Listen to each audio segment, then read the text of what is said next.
புரட்டாசி மாதம் special vegetable பாயா பண்ணுறதுக்கு 1 table spoon சோம்பு, 1 டீஸ்பூன் கசகசா, 1 டேபிள் ஸ்பூன் பொரிகடலை, ஒரு 2-3 முந்திரி பருப்பு, பட்டை, ஸ்டார் பூ, அது கூட ஒரு 2 கிராம்பு, ஒரு 4 ஏலக்காய், கல்பாசி இருந்துச்சுன்னா இது கூட சேர்த்துக்கோங்க. இது எல்லாத்தையும் ஒரு பேனில் போட்டு நல்லா இதை வந்து வாசம் வர அளவுக்கு நல்லா இதை வந்து வறுத்தெடுத்துட்டு, டெசிகேட்டட் கோகோனட்டை தான் நான் எடுத்திருக்கேன். நம்ம வீட்டில் ஃப்ரெஷ்ஷான தேங்காய் இருந்துச்சுன்னா நீங்கள் எடுத்துக்கோங்க. ஒரு அரை முடியிலேருந்து 3/4 முடி எடுத்தால் சரியாக இருக்கும். இப்போ இது நல்லா வதக்கியாச்சு. இப்போ அந்த வதக்கின இந்த சாமான்கள்லாம் நல்லா ஆறுனதும் அது கூட தேங்காய், காரத்துக்கு தக்கன பச்சை மிளகாய், நான் வந்து ஒரு 4 பச்சை மிளகாய் எடுத்து வச்சுருக்கேன், 1/2 கப்பு வந்து டெசிகேட்டட் கோகோனட், இது எல்லாத்தையும் மிக்சியில் சேர்த்து நல்லா இதை வந்து வலு நல்லா மைய பேஸ்ட்டாக அரைச்சி எடுத்துகிட்டு வந்துடலாம். அடுப்பை அமர்த்திட்டு அந்த சூட்டில் ஒரு 2 நிமிஷம் அந்த தேங்காவை லைட்டாக வறுத்தா போதும், நம்மளுக்கு வந்து கரெக்டாக இருக்கும். தேங்காய் வந்து ரொம்ப ப்ரௌன் கலரில் வறுபடணுன்ற அவசியம் கிடையாது. இது நல்லா இப்போ இதை வந்து ஆற வச்சிடலாம். ஆற வச்சு இதை நல்லா வலுன்னு அரைச்சி எடுத்துகிட்டு வந்துடலாம். இந்த பாயா பண்ணுறதுக்கு வந்து மெயினானது வந்து முருங்கைக்காயில் பண்ணால் தான் டேஸ்ட்டாக இருக்கும். இங்கே எனக்கு வந்து அந்த சுலபமாக வந்து அந்த மாதிரி கிடைக்காது, அதனால் நான் முருங்கைக்காய் வந்து யூஸ் பண்ணலைங்க. நீங்கள் வந்து கட்டாயம் முருங்கைக்காய் இருந்துச்சுன்னா கட்டாயம் யூஸ் பண்ணுங்கள், அப்போ தான் அந்த நான்வெஜ் ஃபீல் கிடைக்கும்.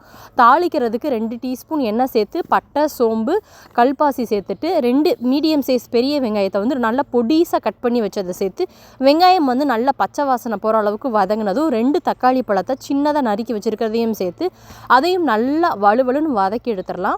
இப்போ நம்ம அரைச்சாச்சு. அது கூட லாஸ்ட்டில் வந்து ஒரு 4 பூண்டு, ஒரு சின்ன துண்டு இஞ்சி சேர்த்து இஞ்சி பூண்டையும் சேர்த்து நல்லா வலுன்னு அரைச்சி எடுத்துடலாம்.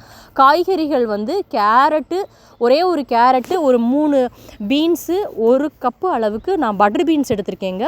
பட்டர் பீன்ஸுக்கு பதிலாக நீங்கள் முருங்கைக்காய் கூட சேர்த்துக்கோங்க. ஒரே ஒரு தோல் நீக்கினா உருளைக்கிழங்கை வந்து தண்ணியில் சேர்த்தது. வெங்காயம், தக்காளி பார்த்தீங்க அப்படின்னா நல்லா நம்மளுக்கு நிறம் மாறி நல்லா வதங்கி வந்திருக்கு. அது கூட கட் பண்ணி வச்சுருக்கேன் கேரட்டு, பீன்ஸு, பட்டர் பீன்ஸு எல்லாத்தையும் சேர்த்துக்கறலாம். எல்லாத்தையும் சேர்த்து ஒரே 1 டீஸ்பூன் அளவுக்கு குழம்பு பொடி சேர்த்துட்டு, 1/2 டீஸ்பூன் உப்பு, இந்த இதுக்கு பாயாவுக்கு தேவையான அளவு உப்பு சேர்த்துட்டு நம்ம அரைச்சி எடுத்துகிட்டு வந்த அந்த விழுதை வந்து இதோடு சேர்த்துட்டு மிக்சி ஜாரில் வந்து ஒரே 1 டம்ளர் அளவுக்கு தண்ணி சேர்த்து மூடி இதை வந்து கரெக்டாக இதை வந்து ஒரு 2 விசில் விட்டு ஆஃப் பண்ணிடலாம். இப்போ 2 விசில் விட்டு ஆஃப் பண்ணியாச்சு. ஓப்பன் பண்ணி பார்க்கலாம். அப்படி வீடே பயங்கரமாக மணக்குதுங்க. நல்லா பாருங்கள், சூப்பராக பாயா வந்து நான் கொதிச்சு வந்திருக்கு.